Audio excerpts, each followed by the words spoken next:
الحمد لله رب العالمين والعاقبة للمتقين ولا عدوان إلا على الظالمين وأشهد أن لا إله إلا الله وحده لا شريك له ولي الصالحين وأشهد أن محمدًا عبده ورسوله سيد الأنبياء والمرسلين صلى الله عليه وعلى آله وأصحابه وسلم تسليمًا كثيرًا إلى يوم الدين. أما بعد, mes chers frères musulmans, durant ces derniers jours, nous avons vu des choses étranges et étonnantes, beaucoup de choses étranges et étonnantes. Aujourd'hui, avec les moyens de communication et les médias, nous pouvons assister à des événements qui ont lieu sur Terre en temps réel. Donc il suffit d'avoir une télé ou un téléphone pour être au courant de ce qui se passe sur Terre et faire la sourde oreille, ou bien comme si rien ne se passait, serait de l'hypocrisie et du mensonge. J'ai vu et je me suis étonné de voir un ciel nocturne ténébreux éclairé par des traînées provoquées par des fusées et des bombes. Ce ciel était celui de Gaza, en Palestine. Puis, ces traînées lumineuses ont fait disparaître les ténèbres de la nuit et se sont transformées en pluie, qui se sont abattues sur la tête de milliers de personnes qui passaient la nuit tranquillement. Cette pluie était loin d'être providentielle, au contraire, elle était destructrice et son but était d'anéantir. Elle a détruit les bâtiments dans lesquels ces personnes dormaient paisiblement. Et le plafond s'est abattu sur eux et la mort les a atteints sans même qu'ils ne s'y attendaient. Et certes, le cœur du croyant ne peut pas rester insensible à ces images. Et il s'emplit de tristesse et d'amertume de voir de quelle façon nos frères musulmans là-bas sont touchés durement. Cependant, nous trouvons dans la parole d'Allah subhanahu wa ta'ala une consolation pour eux. Lorsqu'Allah nous dit subhanahu wa ta'ala وَلَا تَحْسَبَنَّ الَّذِينَ قُتِلُوا فِي سَبِيلِ اللَّهِ أَمْوَاتًا. Ne crois pas que ceux qui ont été tués dans le sentier d'Allah sont morts. بَلْ أَحْيَاءٌ عِنْدَ رَبِّهِمْ يُرْزَقُونَ. Bien au contraire, ils sont vivants auprès de leur Seigneur à obtenir leur subsistance. فَرِحِينَ بِمَا آتَاهُمُ اللَّهُ مِنْ فَضْلِهِ. Ils sont pleins de joie en recevant ce qu'Allah leur donne de sa grâce. وَيَسْتَبْشِرُونَ بِالَّذِينَ لَمْ يَلْحَقُوا بِهِمْ مِنْ خَلْفِهِمْ. Et ils se réjouissent à l'idée d'attendre ceux qui ne les ont pas encore rejoints. أَلَّا خَوْفٌ عَلَيْهِمْ وَلَا هُمْ يَحْزَنُونَ. En leur disant, n'ayez pas à avoir peur et ne soyez pas tristes. Mes frères, dans le Coran, Allah nous a informé que depuis toujours, les croyants étaient persécutés. À chaque époque et dans chaque endroit, on les a expulsés de chez eux, on leur a volé leur terre, ou on les a menacés de le faire. Et les versets sont nombreux à ce sujet-là. Allah subhanahu wa ta'ala dit الذين أخرجوا من ديارهم بغير حق إلا يقول ربنا الله. Ceux qui ont été expulsés de leur demeure sans aucun droit, seulement parce qu'ils disaient notre Seigneur est Allah. Ou encore notre verset où Allah Ta'ala parle des compagnons du prophète sallallahu alayhi wa sallam, للفقراء المهاجرين, aux pauvres parmi ceux qui ont émigré, الذين أخرجوا من ديارهم وأموالهم, ceux qu'on a expulsés de leur demeure et ceux à qui on a confisqué les biens. يبتغون فضلا من الله ورضوانا, ils sont à la recherche d'une grâce de la part d'Allah et sa satisfaction. وينصرون الله ورسوله, et ils viennent au secours d'Allah et de son messager. Ou encore Allah Ta'ala dit, et وقال الذين كفروا, et ceux qui ont mécru, قالوا لرسلهم, dire à leurs messagers, لنخرجنكم من أرضنا, nous allons assurément vous faire sortir de nos terres, أو لتعودن في ملتنا, ou bien vous n'avez qu'à revenir dans notre religion. Donc depuis toujours, soit c'était des menaces proférées à l'encontre des croyants, ou soit c'était des réalités. Depuis toujours, les croyants ont été persécutés pour leur foi, et on cherche à leur prendre ce qu'ils ont ou à les chasser de là où ils habitent. C'est une sunnah, c'est une tradition divine qui a lieu depuis le début de la création. Allah subhanahu wa ta'ala, il donne la foi à qui il veut et il la prive à qui il veut et il en prive qui il veut.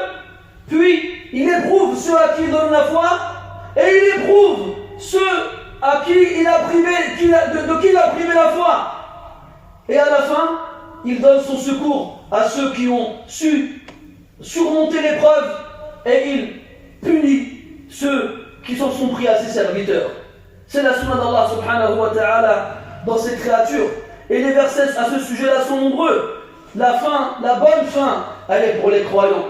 La bonne fin, la bonne finalité, la bonne conclusion, elle est pour ceux qui sont restés fermes sur leur foi malgré la difficulté et malgré les épreuves. Allah subhanahu wa ta'ala dit فَأَوْحَى إِلَيْهِمْ رَبُّهُمْ. Leur Seigneur leur a révélé لَنُهْلِكَنَّ الظَّالِمِينَ. Nous allons certes anéantir les injustes. وَلَنُسْكِنَنَّكُمُ الْأَرْضَ مِنْ بَعْدِهِمْ. Et nous vous ferons habiter la terre après eux. ذَلِكَ لِمَنْ خَافَ مَقَامِي وَخَافَ وَعِيدِ. Voici ce qui attend celui qui a peur de sa comparution devant moi et qui a peur de ma menace.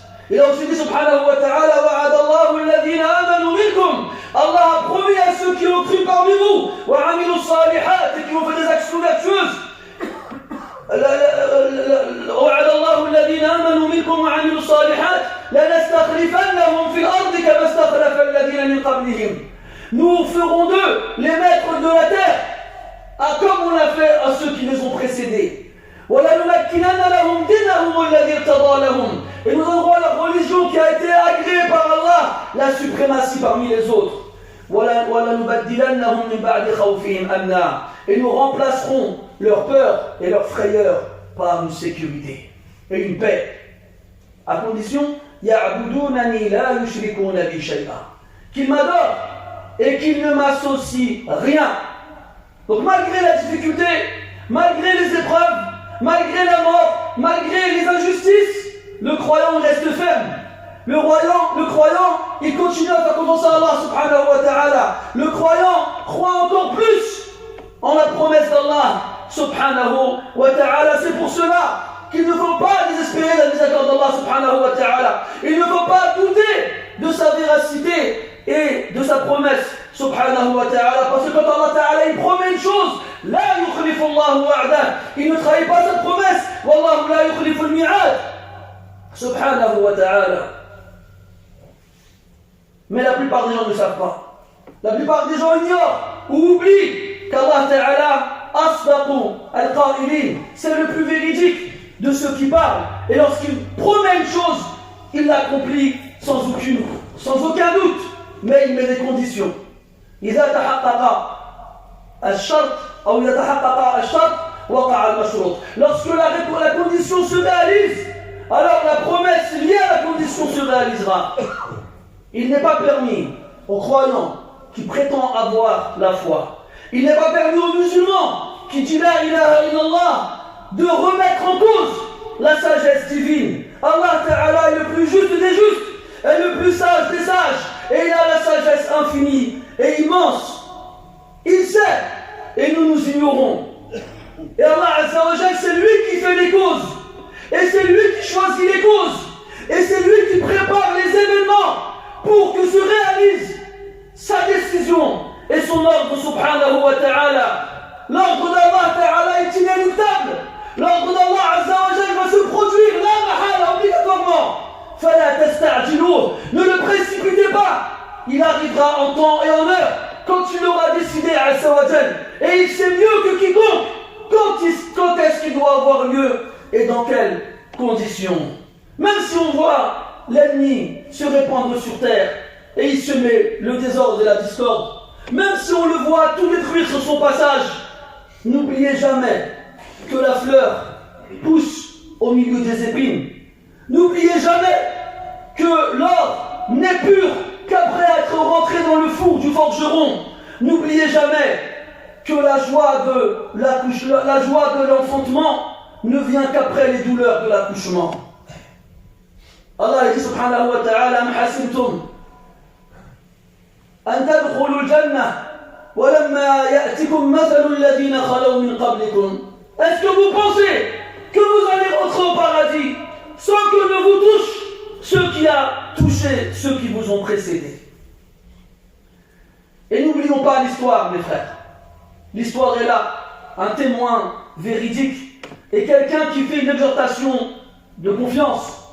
Souvenez-vous, il y a des siècles de cela, lorsque les armées partirent en croisade dans le but de libérer Jérusalem des musulmans, ils y entrèrent et en expulsèrent la plupart de ses occupants et tuèrent beaucoup de musulmans et accomplirent des actes que même beaucoup de diables n'arriveraient pas à faire. Et pendant 91 jours, il n'y avait ni adhan, ni prière en groupe, ni prière du vendredi à Jérusalem. Puis, 39 ans plus tard, le libérateur qu'Allah Ta'ala avait prévu pour Baytul Maqdis voit le jour. Et c'est seulement quand il a eu 40 ans qu'il est entré à Jérusalem vainqueur et conquérant à la tête d'une armée de milliers de musulmans. Et ainsi, les choses revinrent à la normale. Donc l'histoire est là pour nous rappeler que ces choses-là se passent et se sont passées et continueront à se passer.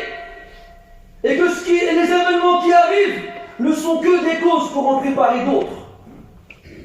Et Allah subhanahu wa ta'ala, à travers tous ces événements-là, il choisit. Il regarde parmi ses serviteurs et il regarde lesquels d'entre eux sont dignes de participer à ces événements ou non. Oui, on a mal au cœur quand on voit dans des vidéos des hommes qui prennent dans leurs mains leur bébé mort et qui nous les montrent. Ou bien quand on voit des gens qui essayent de sortir une femme sous les décombres. Oui, mais Allah Ta'ala les a voulu cela. Allah Azza wa Jal, il les a rappelés à lui pour les purifier et pour élever leur degré et pour leur donner une vie dans laquelle plus jamais ils ne connaîtront ni souffrance, ni douleur, ni injustice. Quoi qu'il en soit, mes frères, Allah le dit dans le Coran, les jours sont ainsi, nous les faisons tourner parmi les gens.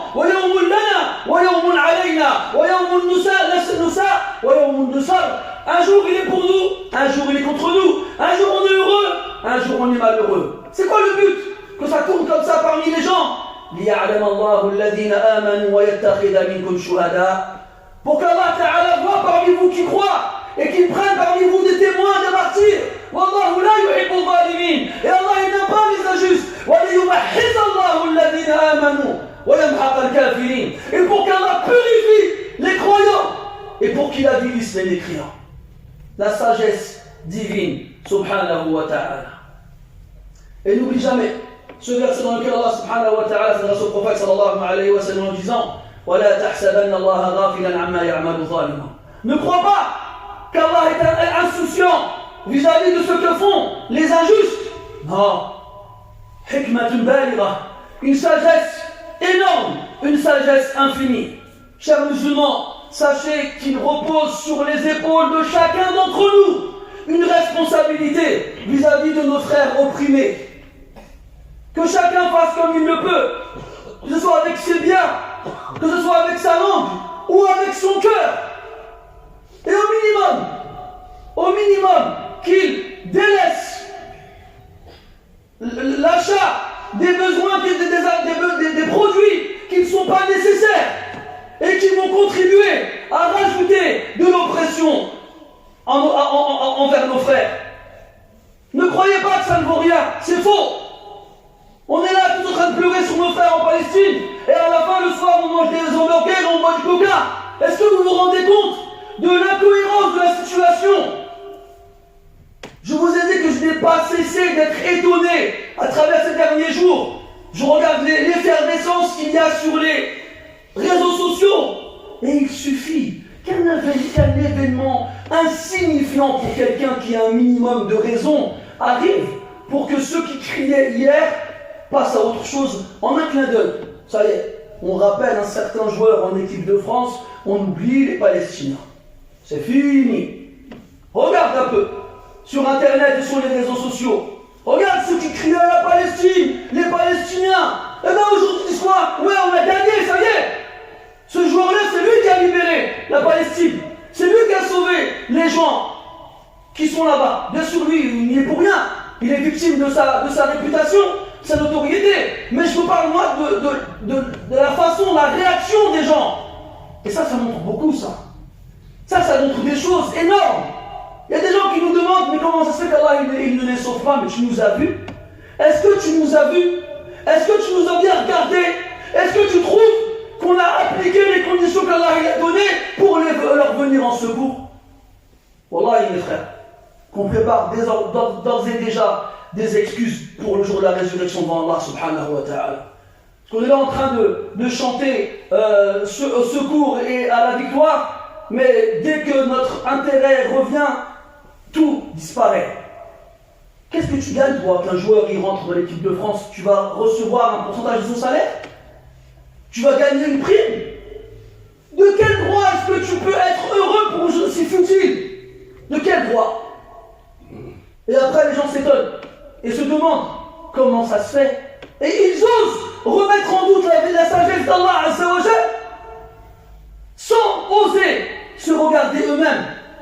Cette frivolité, c'est comme une plume. Lorsque le vent il souffle vers l'est, il l'emporte.